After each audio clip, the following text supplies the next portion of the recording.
네, 추석 연휴가 끝난 어제 세계 금융시장은 크게 출렁였습니다. 미국발 긴축 공포에 국내 금융시장도 아주 불안한 흐름으로 시작을 했는데요. 이인철 참 좋은 경제연구소장과 주요 경제 상황을 좀 짚어보도록 하겠습니다. 어서 오세요. 네, 연휴 끝나자마자 검은 수요일이었습니다. 그렇습니다. 예.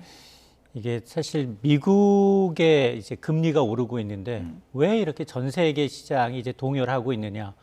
이제 무슨 일만 있으면 이제 검은 무슨 요일이 시작이 되는데 미국의 장기 국채 금리는 전 세계 기준 금리의 바로미터 역할을 합니다.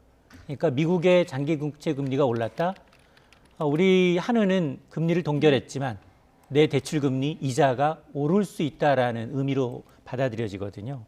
그래서 미국의 10년밀 장기 국채 금리가 추석 이전 우리가 연 4.5%까지 뛰는 건 봤어요. 확인을 했어요. 예. 근데 추석 연휴 지나고 났더니 4.8%까지 뛰었습니다.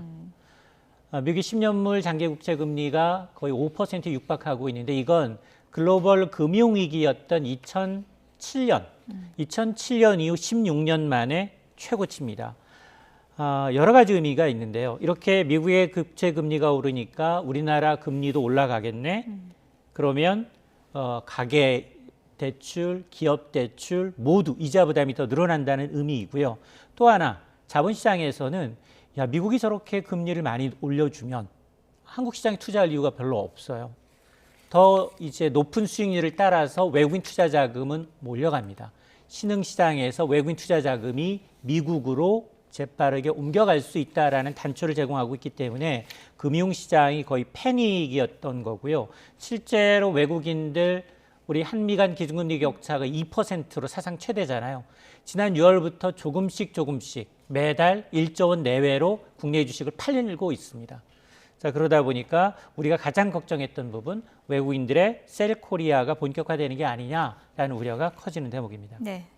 조금 전에 검찰 수사 속보가 한 가지 들어와서요. 이 소식 먼저 좀 전해드리겠습니다.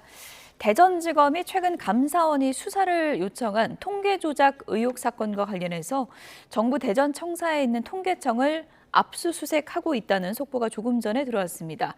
또 한국부동산원, 국토교통부, 기획재정부, 고용노동부 등의 이제 이 미국이 사실은 고물가를 잡기 위해서 지난해 듣도 보도 못한 자이언트라든가 이런 빅스텝을 통해서 상당히 짧은 기간 내에 이제 기준금리를 올리다 보니까 모든 통화가 다 약세, 오직 달러만 강세였거든요. 예. 그 현상이 지금 재현되고 있습니다. 그러다 보니까 이 우리와 같은 이제 신흥시장에서 증시 자금이 빠져나가게 되면 주가는 내리고 또 신흥국 통화를 달러로 환전하는 수요 때문에 환율은 또 떨어지는 이 악순환이 반복되고 있는데 어제 하루 만에 14원 넘게 올랐어요. 이게 이 1363원까지 올랐는데 지난해 11월 이후 11개월 만에 최고치입니다. 달러는 모든 통화 대비 다 강세예요. 주요국 통화라고 하면 일본의 엔화도 이제 150엔을 넘어섰거든요. 예. 여기에다가 스위스의 가장 안전하다는 스위스 프랑 그리고 유로화 이런 통화 대비 모두 다 이제 강세를 보이고 있는 상황인데 이렇게 주요국 통화 대비 달러 가치를 나타내는 달러 인덱스 역시 지난해 11월 이후 107을 돌파하고 있는 상황입니다.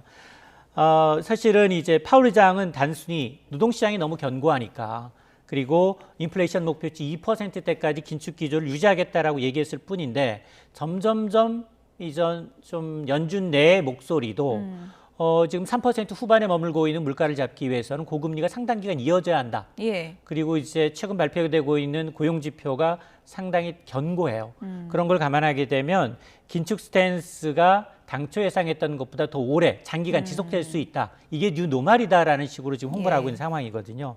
그러다 보니까 1360원 들으면 우리 1400원 걱정이 돼요. 1450까지 오를 수 있다 뭐 이런 전망도 있던데요. 맞습니다. 왜 이런 얘기가 나오느냐. 예. 단기적으로 달러를 멈출 수 있는 요인보다 달러가 위로 튈 수 있는 요인들이 더 많다라는 그렇군요. 겁니다.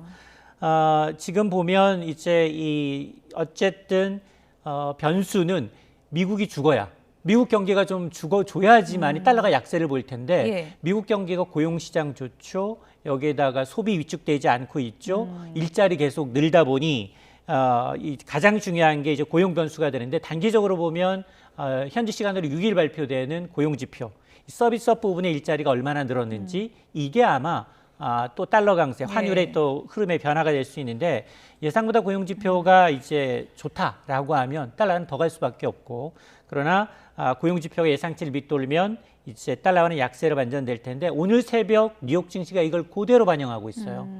민간 고용 지표가 둔화됐어요. 예. 미국 경기가 좋지 않겠네. 그러면 긴축 기조가 조금은 짧아질 수도 있겠네라는 우려 이게 악재가 오히려 호재로 반영이 되면서 국채 금리는 내리고 미 증시는 올랐거든요. 특히 기술주 중심의 나스닥 지수는 1% 넘게 올랐기 때문에 어제와 뉴욕 증시가 하루 만에 굉장히 하루 만에. 차이가 났어요. 그렇습니다. 예. 문제 발단은 뉴욕 증시인데 예. 혼자만 쏙 빠져나오고 있어요. 예. 근데 우리 증시 오늘은 일단 강보합세인데 이게 좀 불안한 강보합세여서 2,400선 코스피가 이제 지지 여부를 좀 확인하셔야 합니다. 예.